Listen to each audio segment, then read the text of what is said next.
వందే భారత్ ప్రయాణికులకు కొత్త సదుపాయం. ప్రయాణికులు ఫుడ్ ఆప్షన్ ఎంచుకోకపోయినా ప్రయాణం చేసే సమయంలో కొనుగోలుకు అవకాశం. ప్రయాణికుల ఫిర్యాదులపై స్పందించిన రైల్వే బోర్డు.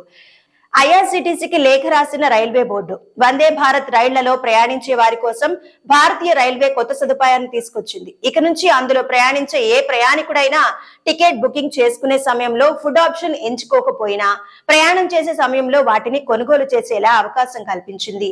ఆహారం అందుబాటులో ఉన్నదాన్ని బట్టి సిబ్బంది ఆహారం అందిస్తారని రైల్వే బోర్డు వెల్లడించింది.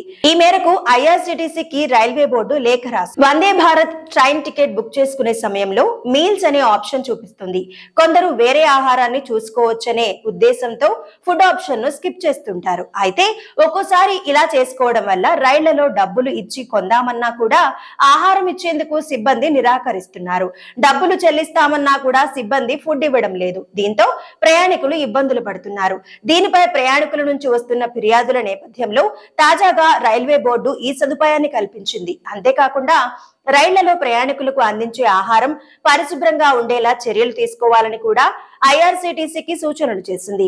ప్రయాణికులకు అసౌకర్యం ఉండకుండా రాత్రి 9 గంటల తర్వాత ట్రాలీల రూపంలో విక్రయాలు చేయకూడదని చెప్పింది.